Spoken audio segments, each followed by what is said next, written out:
A'udzu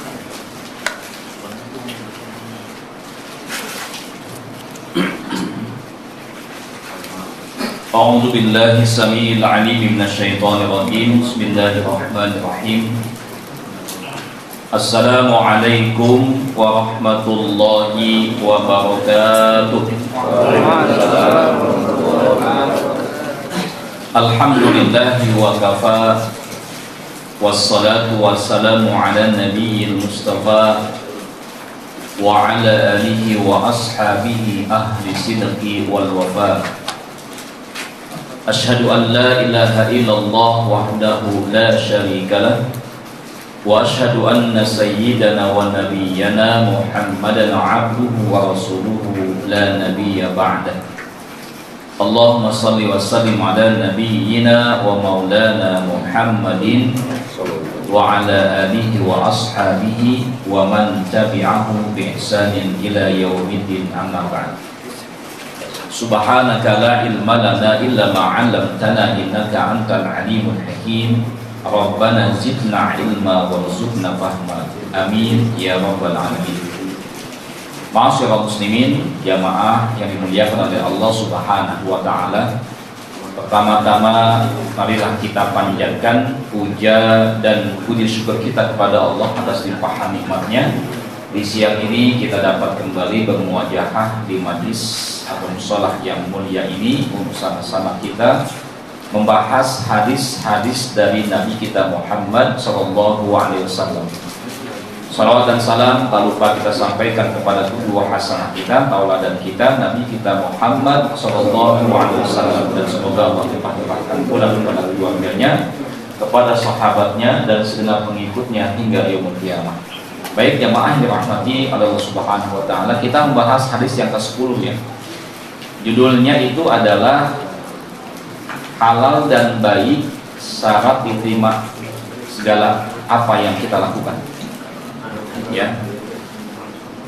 An Abi Hurairah radhiyallahu anhu, dari Abu Hurairah semoga Allah meridhoinya, dia berkata, qala Rasulullah sallallahu alaihi wasallam, telah bersabda Rasulullah sallallahu alaihi wasallam, innallaha thayyibun la yaqbalu illa thayyiban. Sesungguhnya Allah Ta'ala itu baik atau thayyib, tidak menerima kecuali yang baik atau thayyib. Wa innallaha amara al-mu'minina bima amara bihil mursalin faqala ya ayyuhar rusul kulu minat thayyibati wa'malu salihah. Dan sesungguhnya Allah Subhanahu wa taala memerintahkan orang-orang beriman sebagaimana Allah memerintahkan pula kepada para rasulnya. Seraya berkata Allah Subhanahu wa taala, wahai para rasul, makanlah dari makanan yang baik-baik,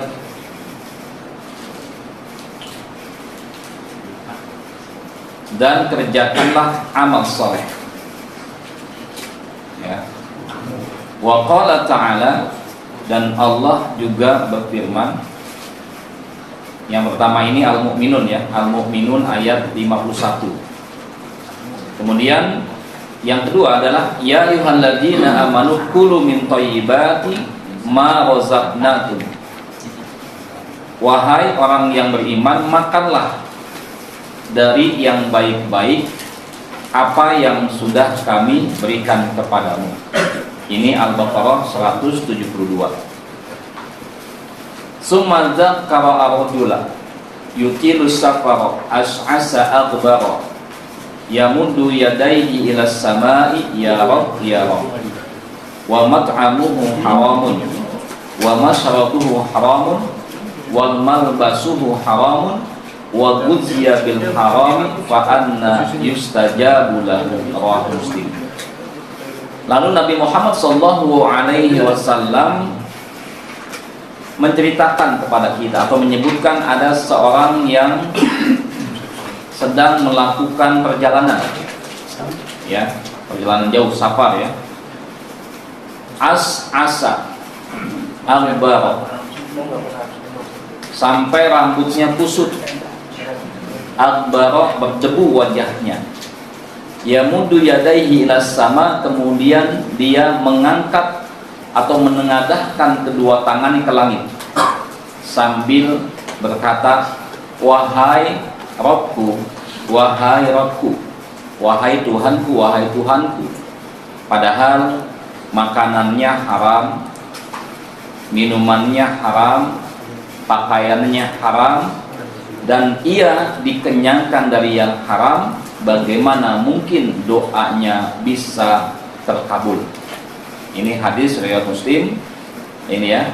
Jadi di sini kita akan bahas yang pertama adalah halal dan thayyib adalah syarat diterima.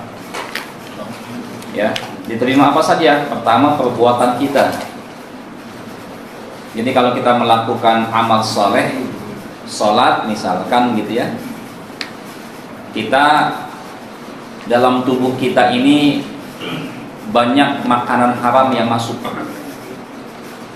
Ya, kata Nabi apa? Ya, ayulahmin, setiap daging, nabata min haramin, yang tumbuh dari yang haram, fannaru aulabihi, maka neraka adalah tempat yang paling tepat untuknya. Jadi sholat kita, ya, puasa kita, itu kalau misalkan dalam tubuh ini banyak yang haram, itu sia-sia. Gitu. Bahkan dalam sebuah riwayat dikatakan tidak akan diterima sholatnya selama 40 malam, percuma. Ya, maka hati-hati di sini. Begitu pula harta kita, kita sedekah, tapi hasil main judi online, yang bulan lalu sudah saya bahas. Ya, dapat judi online 2 juta disumbangin setengahnya, 1 juta sumbangan sedekah buat masjid. Itu nggak diterima sama Allah. Ya, atau kita memberikan nafkah kepada anak istri kita dari hasil yang tidak halal, itu pun sama, tidak ada faedahnya. Ya, bahkan ini bisa menjerumuskan anak dan istri kita. Na'udzubillah min dzalik. Ya, ini ya. Ucapan kita pun demikian. Ucapan yang diterima oleh Allah Subhanahu wa taala adalah kalimat apa? Kalimat yang isinya memerintahkan kepada kebaikan dan mencegah dari perbuatan. Al-amru bil ma'ruf wan nahyu 'anil munkar. Kalau ucapan-ucapan yang serampangan gitu ya, ucapan-ucapan yang penghujat, memfitnah seterusnya, itu tidak ada faedahnya. Ya, meskipun niatnya baik gitu ya. Zaman sekarang kan lagi zaman media sosial nih ya. Niatnya baik, menghujat-hujat, bahkan mungkin menjustifikasi pihak yang lain gitu ya. Ya, kamu ahli neraka misalkan gitu ya. Kamu ahli subhat, kamu ahli bid'ah, kamu banyak melakukan kesalahan dan dosa, sampai kita nggak sadar kita sudah mencaci makinya gitu loh. Hati-hati nih. Niatnya baik tapi caranya tidak baik. Gitu ya. Menghina-hina. Nah, nggak boleh. Ucapan-ucapan seperti itu seolah apa? Kunci surga itu sudah di tangan. Padahal kata Nabi apa? Manusia itu tidak akan masuk surga hanya dengan amalnya saja. Sampai sahabat bertanya, wala anta ya Rasulullah, begitu pula engkau ya Rasulullah? Enggak juga. Iya sama, saya juga kan. Ya, Nabi Muhammad SAW itu mengajarkan kepada kita jangan sampai kita bangga dengan amal yang sudah kita lakukan itu. Ya, jangan merasa saya lebih soleh, saya lebih sunnah, saya lebih ini, lebih baik daripada Anda. Enggak ada. Ya, perbuatan, ucapan kita mengklaim itu semua nggak bisa. Maka kata Nabi apa? Kecuali Allah yang melimpahkan rahmatnya kepadaku. Maka di sini yang menjadi penentu masuk atau tidaknya kita ke dalam surganya Allah Subhanahu wa ta'ala itu bukan semata-mata perbuatan kita, tapi apa? Adanya rahmatnya Allah Subhanahu wa ta'ala. Begitu. Maka niatkanlah kita sholat bukan untuk jadi orang soleh, gitu ya maksudnya ya. Jadi kesolehan tanda orang soleh ahli sholat itu bukan sebaliknya. Oh, saya pengen jadi orang soleh, saya sholat lah, nggak begitu. Justru kesolehan kita lah yang mendorong kita melakukan ibadah. Bukan karena pengen jadi orang soleh kita sholat, enggak. Ya, kalau kita merasa kita menjadi orang soleh, maka buktikan kesolehan itu dengan apa? Dengan ibadah kepada Allah dengan semaksimal mungkin. Jangan mengklaim, oh udah sholat itu sudah soleh, enggak begitu. Gitu ya. Jadi kualitas ibadah kita diterima atau tidaknya oleh Allah Subhanahu wa taala memang kalau penilaian zahir manusia, penilaian kasat manusia, pandangan kasat manusia ya, itu adalah apa? Ya nampak dalam aktivitasnya, begitu. Ya, masalah terima atau tidaknya itu kita serahkan kepada Allah Subhanahu wa taala. Kemudian yang ketiga pun terkait dengan akad. Akad nikah, gitu ya. Akad jual beli. Akad apa lagi banyak tuh, akad kerja, masuk akad-akad juga tuh Pak, perjanjian kontrak kerja itu semua itu akad-akad tuh. Ya. Akad pinjam meminjam. Ya. Akad hutang piutang seterusnya tuh. Ya. Orang mukmin itu kata Nabi, kalau dia sudah punya akad dengan pihak lain, maka dia punya kewajiban untuk memenuhi akad-akad itu. Selama akad-akad itu tidak melanggar hukum Allah Subhanahu wa taala. Gitu ya. Dalam sebuah hadis jelas, al-mu'minuna 'ala syurutihim. Seorang mukmin itu punya kewajiban untuk memenuhi persyaratan atau ketentuan yang sudah disepakati. Masuk kerja ke tempat ini misalkan gitu ya. Itu harus dipenuhi tuh. Ya. Ketentuan-ketentuannya, SOP-nya itu kan ya. Jam berapa masuknya, jam berapa pulangnya, itu ketentuan yang sudah disepakati. Nah, kecuali ada akad-akad nilai poin-poin itu yang bertentangan dengan syariat misalkan sebagai muslim kita wajib melaksanakan sholat Jumat misalkan gitu ya. Ternyata ada jam kerja yang sampai waktu Jumat, bahkan sampai Jumat selesai. Ini gimana Pak? Saya sebagai muslim itu saya harus melaksanakan sholat Jumat nih. Tapi jam kerja saya kok Jumat masih jam segini juga, jam 12 masih jagain mesin misalkan. Ya, nah itu ada kebijaksanaan dari pimpinan harusnya gitu kan ya. Oke, Anda muslim coba digantikan dengan yang lain yang non muslim atau mungkin dengan yang wanita gitu. Seperti itu kan. Tapi kalau misalkan Anda dipaksakan, saya tidak mau tahu, Anda harus mematuhi kesepakatan kita ini. Ya, kita harus sepakat. Ya, jam kerja kita dari jam sekian sampai jam sekian. Tidak ada pengecualian, Jumat pun sama. Nah, ini kita punya kewajiban untuk mengingatkan gitu, gitu ya. Sampai ada teman saya itu datang ke rumah saya itu, dia sudah menjadi leader di perusahaan di daerah kawasan MM200 di Bekasi ya. Dia itu perusahaan apa gelas ya atau kaca gitu ya.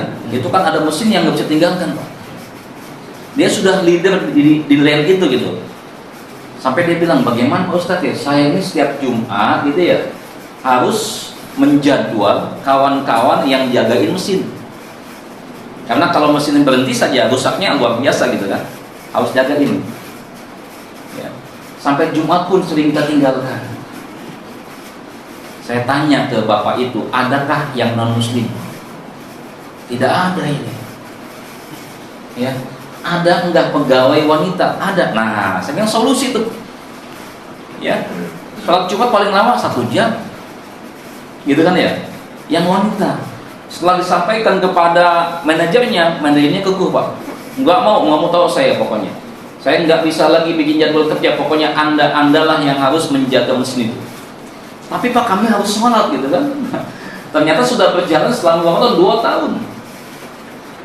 Ya, baru tersadarkan si bapak ini mengeluhkan masalah kepada saya. Ya sudah, Bismillah Pak, kalau bapak punya pekerjaan lain lebih baik bapak resign. Gitu ya. Ya saya sudah mempersiapkan Pak Ustadz, selama setahun ini sudah persiapkan. Saya sudah punya perusahaan di rumah. Ya sudah Pak, kalau Bapak sudah punya perusahaan di rumah, punya CV gitu kan, tinggalkan perusahaan itu, Bismillah. Dan Alhamdulillah 2 tahun kemudian dia datang ke rumah saya setelah disandar perusahaan itu ya. Dia datang ke rumah saya mau apa? Memberitahukan dan minta doanya, saya mau berangkat haji tahun ini.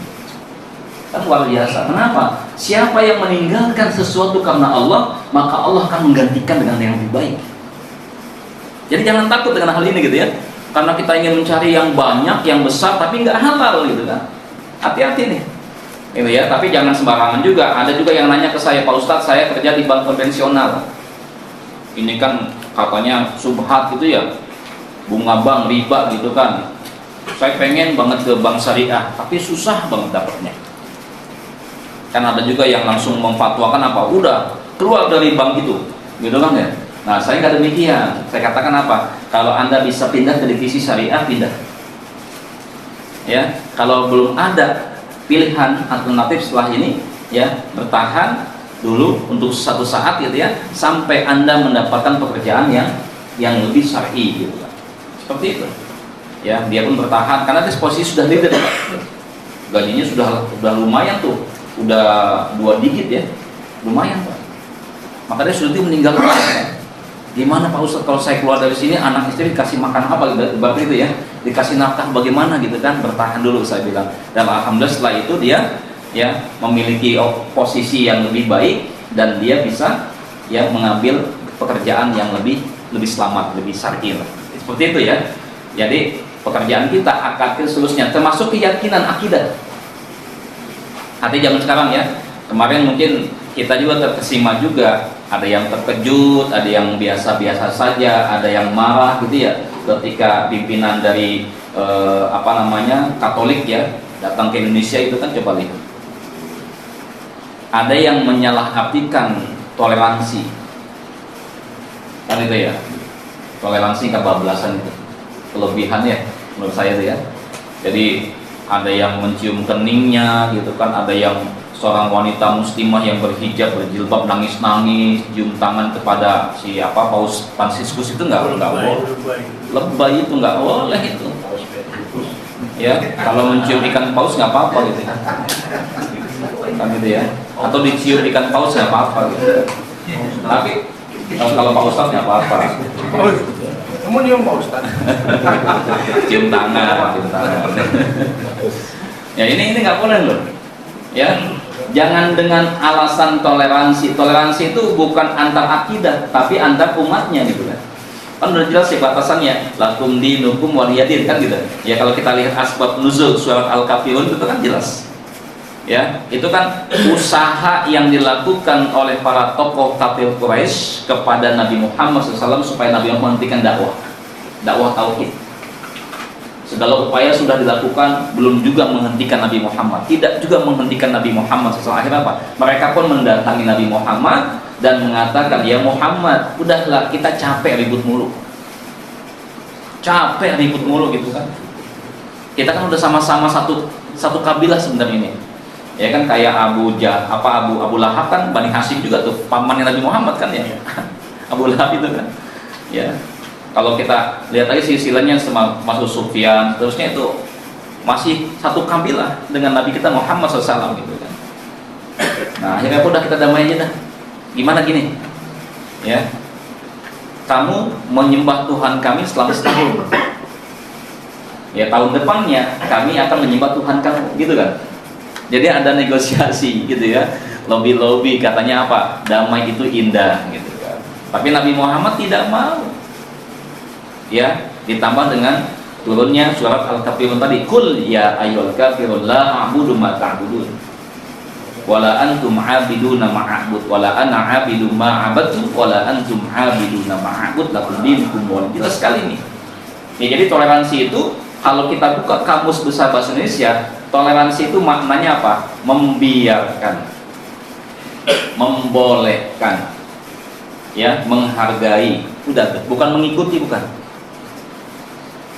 ikut-ikutan, bukan. Pakai atribut agama mereka. Oh, itu bukan toleransi namanya. Itu namanya apa? Mencampur adukan antara yang hak dan yang batil. Jelas dalam akidah kita, keyakinan kita sebagai muslim, akidah selain Islam itu batil semuanya. Kan jelas ayatnya ya. Inna dina indallahil Islam. Sesungguhnya agama yang diakui di sisi Allah hanya Islam. Bahkan Allah mengatakan lagi, wa may yabtaghi ghairal islami dina fala yuqbala minhu wa huwa fil akhirati minal khasirin. Siapa saja yang memeluk agama selain agama Islam tidak akan pernah diterima kebaikan sedikit pun darinya, dan dia kelak di akhirat akan menjadi orang yang merugi. Kenapa rugi? Karena di dunia sudah lelah-lelahan beramal, sudah capek berbuat kebaikan-kebaikan, tapi akidahnya bukan seorang muslim dia. Nah di sini dalam muamalah interaksi duniawi dengan sesama kita terima kebaikan-kebaikan gitu ya. Ada teman kita yang non muslim ngasih hadiah kepada kita, nggak ada masalah selama bukan hadiah yang diharamkan oleh Allah. Ngasih hadiahnya apa, whisky misalkan, diterima kakak tuh? Atau jangan diminum ya, gitu kan ya. Bang Habib kan, oh iya terima kasih. Cuma setelah itu dikasih kepada orang yang memang untuk membutuhkan, bukan apa, yang memang boleh minum itu gitu, bukan membutuhkan yang miskin-miskin. Ya, gitu ya. Jadi ini ya. Jadi ada di sini disebutkan dalam kitab hadis ini ada 5 aspek ya yang menjadi perhatian dalam hidup kita. Apakah ada kehalalan dan thayyib dalam perbuatan kita. Jadi kalau ingin perbuatan kita ini dianggap sebuah amal ibadah di mata Allah Subhanahu wa taala, harus mencapai tadi ya, memenuhi ketentuan halal. Ya, dan juga thayyib itu mana baik ya. Baik ya. Kalau halal tapi nggak thayyib, janganlah. Ya, ada satu botol baygon tuh. Ya, di rumah kita itu kita beli dengan hasil upaya kita yang halal ya, keringat kita halal itu, tapi nggak thayyib kalau kita minum gitu ya. Atau yang usianya misalkan sudah 50 tahun, punya penyakit asam urat, punya penyakit hipertensi gitu kan ya, kolesterol tinggi dan seterusnya gitu kan, ketika dia ketemu makanan ada soto babat, maka jangan dimakan tuh. Ini halal tapi nggak thayyib buat dia, nggak baik buat dia gitu kan ya. Gitu ya. Jadi kita lihat situasinya. Misalkan ada lagi, misalkan kita pengen nonton sepak bola live gitu ya, Liga Inggris misalkan, ditayangkan jam 2, jam 3 misalkan pagi. Nonton bola halal nggak? Hukum asal halal, boleh. Tapi thayyib kan buat kita nih, gitu ya. Buat kesehatan kita baik nggak gitu kan? Kita pertimbangkan lagi. Wah, saya besok harus kerja masuk pagi nih.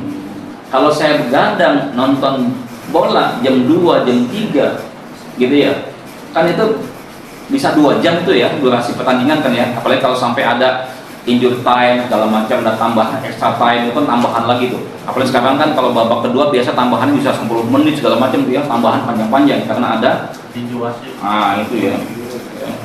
Ada video VAR juga gitu kan. Nah, ini yang bikin lama tuh. Ya. Jam 4, jam 5 baru tidur kita, padahal jam 7 harus masuk kerja. Nonton bolanya halal tapi nggak thayyib buat kita. Kalau yang pengangguran gitu ya, nggak ada kerjaan, mungkin boleh-boleh saja nonton bola itu. Atau mungkin dia kerjanya itu freelance misalkan, bebas gitu ya, nggak terikat dengan waktu, ya silakan. Kan gitu ya. Atau orang yang punya penyakit misalkan, dia punya penyakit, maka nggak thayyib buat dia. Saya kan seneng main bola, emang nggak boleh? Nggak boleh nonton bola, halal nonton bola itu, tapi nggak baik untuk kesehatan Anda. Seperti itu. Ya sama olahraga pun demikian sama. Ya olahraga hukum masalahnya boleh, tapi kalau sudah kelewat batas nggak boleh, jadi nggak baik.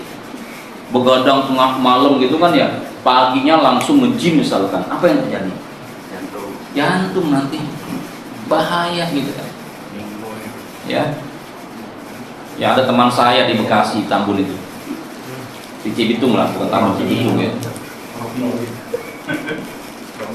Ini ada teman saya, dia itu karyawan ya di kawasan MM, itu shift 3 kerjanya Pak. Ya, shift 3 itu pulang jam 7 pagi ya. Ya, dari jam 11 malam ya, sampai jam 7 pagi baru sampai rumah. Jam 8-nya ada meeting lagi, pelatihan. Kebetulan dia tuh aktivis di MLM waktu itu. Giat dia. Ya. Ini kegiatannya pelatihan sampai jam 12 siang.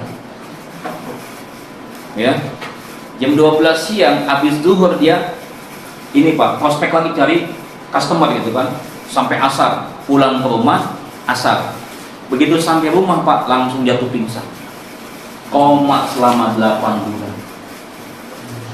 Sampai meninggal dunia. Coba di sini ya. Lihatlah ya. Di kita ini punya hak masing-masing nih. Mata kalau ngantuk haknya mata untuk istirahat. Ya, perut kalau lapar haknya untuk maka dikasih makanan dulu tuh pembuka ya, untuk nambel gitu kan ya, roti dulu, makan dulu gitu kan. Kan itu punya hak itu. Jangan ngoyo kita mencari nafkah, banting pulang siang, pagi, malam. Oh, apa namanya prinsip hidupnya P6 ya, apa P6 itu? Pergi pagi, pulang petang, penghasilan pas-pasan. Romusa aja gitu ya.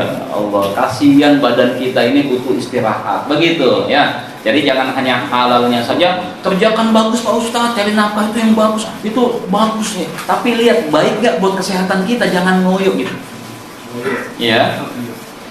Baik, lanjut. Nah, di dalam hadis ini pun dibahas tentang sebab-sebab dikabulnya doa. Yang pertama, jauhnya perjalanan. Ini ya. Jadi kalau kita melakukan perjalanan, banyakin doa nih. Ya pulang kampung gitu ya. Yang paling jauh kemana? Ada yang ke IKN ada? Ada IKN.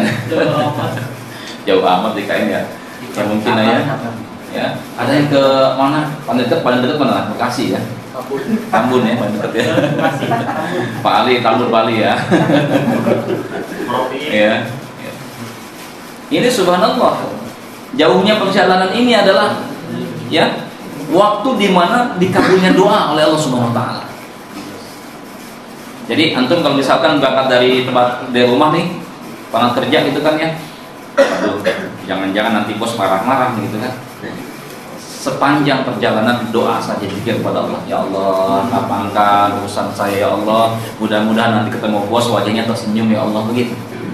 Gitu ya, nggak marah-marah kepada saya ya Allah, nerima apa yang sudah saya kerjakan ya Allah, gitu ya, ngasih nilai saya positif ya Allah, begitu doa. Ini waktu yang mustajab. Ya, dalam hadis dikatakan 3 macam doa yang dikabulkan tidak ada keraguan padanya. Jadi ada 3 macam doa nih. Yang pertama doa orang terzolimi. Hati-hati ya, dakwatul majlum. Kalau kita pernah menzolimi orang lain, hati-hati kepada dia. Maka kalau bisa minta maaf kepada dia. Zalim itu apa? Bisa bentuknya ada terkait dengan harta, kita mengambil hak dia, gitu ya. Bisa saja misalkan kita mengambil jabatan dia, misalkan bisa saja tuh. Berarti kan terkait dengan nanti penghasilannya gitu kan. Sial, harusnya yang di posisi itu saya tuh, wah dia dongkol banget tuh. Karena kita ini punya ilmunya itu masuk ke dalam, hati-hati nih, datangi dia, minta maaf, ya, jangan sampai terucap dalam mulutnya, ya, ucapan memohon kepada Allah untuk membalas apa yang sudah kita lakukan kepadanya. Na'udzubillah. Ya, yang ketiga adalah apa? Doa seorang musafir, itu yang sedang melakukan perjalanan ya, pulang kampung ke Ngawi, ke Pati, mana lagi? Ya, ke Sumatera dan seterusnya gitu ya. Itu perjalanan. Banyakin doa. Dan yang ketiga adalah doa orang tua untuk anaknya. Dakwatul walid diwaladi. Ya, doa orang tua untuk anak-anaknya. Subhanallah. Maka kalau kita pulang kampung, kalau orang tua kita masih hidup, minta didoakan. Mama, ayah, doakan saya. Jadi kita meskipun sudah tua ya, mungkin sudah punya cucu gitu ya, tetap kita ini anak juga loh. Ya, status anak itu nggak hilang di hadapan orang tua kita. Apalagi yang masih jomblo, yang sudah tua saja, yang sudah punya cucu saja, itu tetap di hadapan orang tua adalah anak bagi orang tuanya. Dan karena kita merasa sudah sukses gitu, wah, alhamdulillah, ya. Sebab doa dikabul yang berikutnya adalah menggunakan pakaian yang sederhana dan gestur tubuh yang merendah kepada Allah Subhanahu wa taala. Jadi pakai baju jangan mewah-mewah lah gitu ya. Ini menunjukkan bahwa kita ini butuh kepada Allah. Sederhana gitu. Pakaian sederhana itu yang bagaimana sih? Yang pantas. Gitu ya. Kalau kita berangkat ke Istana Negara pakai jas itu sederhana tuh. Ya, sederhana pakai jas, pakai dasi, sederhana sesuai dengan situasinya. Jangan ke istana pakai kaos singlet gitu, jangan, nggak sopan namanya. Itu nggak sederhana. Artinya apa? Melecehkan orang lain nggak bagus juga. Ya, tentang sederhana, bajunya copang cantik, nggak begitu. Jadi kesederhanaan itu sesuai dengan situasi dan kondisi, tidak dilebih-lebihkan. Gitu ya. Kalau kata anak sana tuh nggak lebay lah, biasa saja lah. Ya, situasinya seperti itu, oke, kita sesuaikan, itu sederhana. Kepada Allah pun merendah gestur tubuh kita gitu ya. Kalau bisa kita merasakan bahwasanya Allah itu mengetahui segala kesalahan kita gitu. Ya yakinkan itu, hadirkan dalam diri kita. Dosa apapun yang kita lakukan Allah tahu. Sehingga kita merendah di hadapan Allah Subhanahu wa taala, mohon ampun kepada Allah Subhanahu wa taala. Kemudian yang berikutnya, sebab dikabulnya doa adalah mengangkat kedua tangan ke langit. Mengangkat tangan gitu. Ya, angkat tangan kita, jangan malu-malu. Mengangkat tangan ke langit, ya, itu yang sunnahnya itu adalah maksimal sebatas dada. Kalau dalam doa biasa, ya maksimal tuh. Nah, kalau di atas dada atau lebih, itu dibolehkan ketika doa istisqa, minta hujan. Ya, kalau yang kemarau ada yang panasan, minta hujan pada Allah. Tangannya begini, sampai ketek kelihatan nggak apa-apa tuh. Kalau minta hujan, boleh. Ya Allah, anzil minas sama'i rahmah, ya Allah turunkan dari langit rahmah, sih masuk hujan gitu. Udah berapa bulan nggak hujan di sini? Kan Jakarta udah hujan ya? Hujan. Alhamdulillah ya. Ya. Udah banjiran kan kemarin ya? Ya, dikasih ngeluh, ya, dikasih panas ngeluh juga gitu ya. Itu bisa jadi ada indikasi ke apa, berkurangnya keberkahan loh. Ya, subhanallah. Nauzubillah min dzalik itu. Hati-hati. Ya, mengangkat kedua tangan ke langit ini sunnah. Ada 30 hadis sahih yang menjelaskan itu. Termasuk hadis yang kita bahas ini ya. Ini hadis sahih. Boleh mengangkat tangan. Ya, dan disunnahkan memang ketika mengangkat tangan itu gini. Ya, dipadukan tangan kita. Padukan. Boleh begini, tapi memang kalau baca-baca riwayat yang afdalnya begini ya, disatukan. Ini menunjukkan apa, kesungguhan kita mohon kepada Allah Subhanahu wa taala. Ya, dan juga kalau bisa ketika ngangkat tangan ini kita menghadap kiblat. Ya, menghadap kiblat itu masuk adabnya menghadap kiblat. Ya. Kemudian yang berikutnya, sebab dikabulnya doa adalah menyebut-nyebut keagungan Allah Subhanahu wa taala. Jadi kita puji-puji Allah. Makanya ada sebuah ayat yang mengatakan ya, walillahil asmaul husna fad'uuhu biha. Allah itu memiliki asmaul husna, nama-nama yang baik. Fad'uuhu biha, maka mohonlah kepada Allah dengan bertawasul, mengucapkan nama-nama Allah ini. Ar-Rahman, Ar-Rahim, ya, Al-Fattah, ya, Al-Jabbar, Al-Malik, Al-Qudus, As-Salam, Al-Muhaimin. Terusnya kita baca tuh, puji-puji Allah Subhanahu wa taala gitu ya.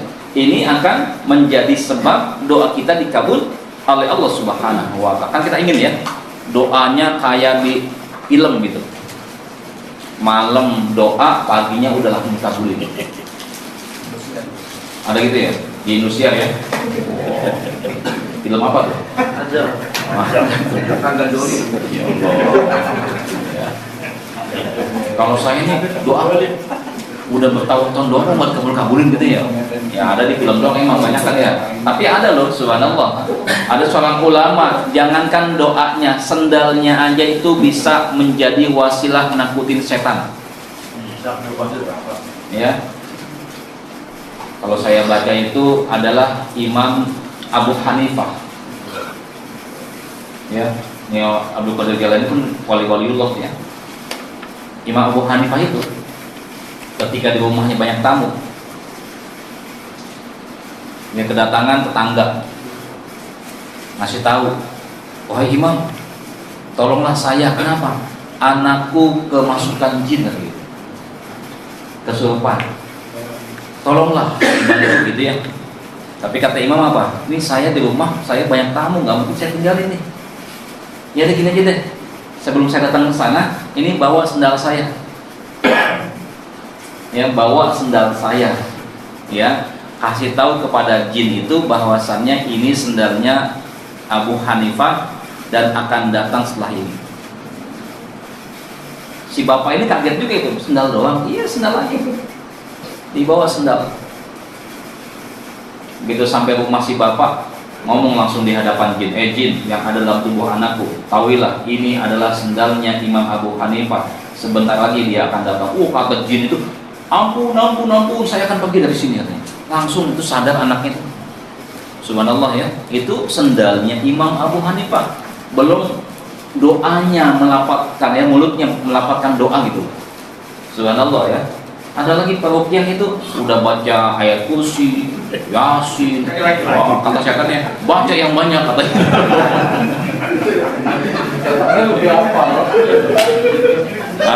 Gitu ya. Kenapa bisa demikian? Karena orang yang bacanya kualitasnya beda gitu loh dengan Imam Abu Hanifah tadi.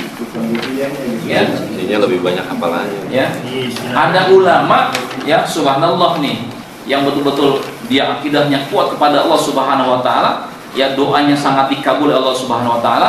Cukup begitu ada yang kesurupan, baca Bismillah doang, Bismillahirrahmanirrahim, pegang langsung, ampun, sadar langsung. Ada yang begitu ya?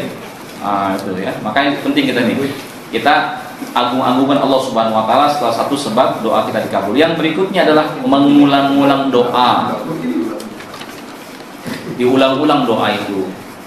Pagi baca Rabbana atina fid dunya hasanah, siang baca Rabbana atina fid dunya hasanah gitu ya. Malam baca Rabbana atina fid dunya hasanah. Tapi kok belum juga dapat Pak Ustadz, gitu kan ya. Nah, Allah bisa ganti dengan yang lainnya. Jadi doa itu kata Nabi pasti akan dikabul oleh Allah Subhanahu Wa Taala, namun dengan 3 bentuk ya. Yang pertama apa? Ayu ajidalahu fid dunya, ada yang langsung Allah kabulkan di dunia. Ya, langsung spontan tunai gitu di dunia. Ada juga yang kedua apa? Ayu dakhirah fil akhirah, ada yang Allah tangguhkan di akhirat nanti dengan kenikmatan surganya gitu ya.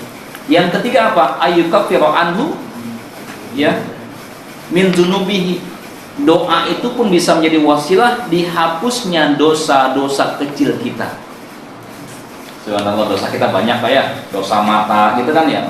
Habis sholat ngelihat ada yang glowing gitu kan ya, aduh kayak bagus juga nih gitu kan, bikin dosa lagi yang mata gitu kan ya.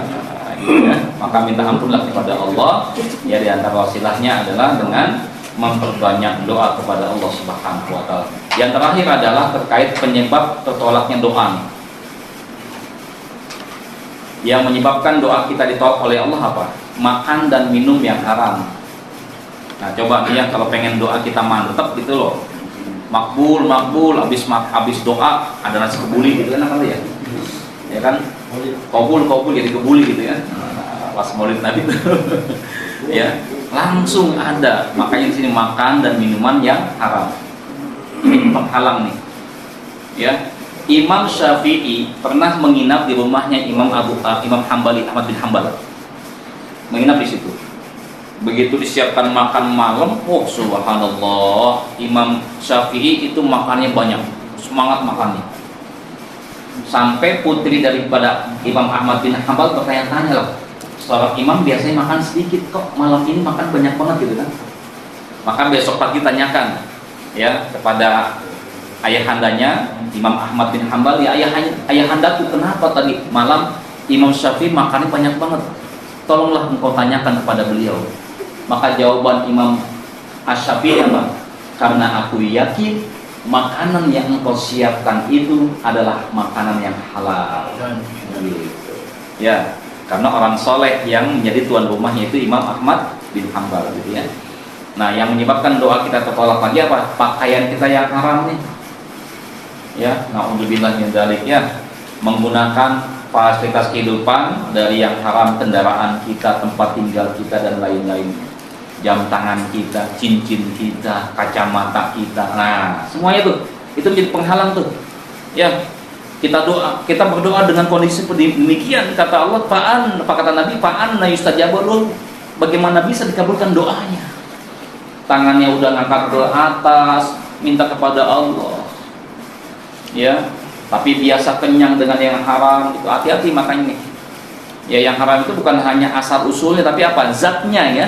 Makanya kita nggak boleh makan daging babi, daging anjing, nggak boleh tuh, makan kodok, hati-hati ya. Nggak boleh tuh makan ular ya. Nah, ada yang suka makan itu, jangan, hati-hati tuh. Makanya kalau misalkan hidupnya susah, bisa jadi penyebabnya ini, gitu ya. Yang berikutnya adalah tergesa-gesa dalam doa. Bagaimana tergesa-gesa dalam doa? Nabi Muhammad pernah ditanya tentang hal ini. Wa kaifa yastajilu fid doa? Bagaimana seorang itu tergesa-gesa dalam doa? Orang yang tergesa dalam doa seperti begini mengatakan, ya Allah, aku sudah memohon kepadamu, kenapa belum dikabulin? Nah, itu artinya dia tergesa-gesa dalam doa. Ya, doa itu dikabulkan, ada yang langsung, ada yang ditangguhkan, ada juga bentuknya adalah penghapusan dosa-dosa kita. Kemudian berdoa yang isinya dosa. Udah saya pernah contohkan sini ya. Dia maling, mau aksi nih malam-malam nih. Dia doa bismillahirrahmanirrahim, Allah, mudah-mudahan di rumahnya tidur terus ya Allah. Itu dosa, itu nggak boleh ya. Ya.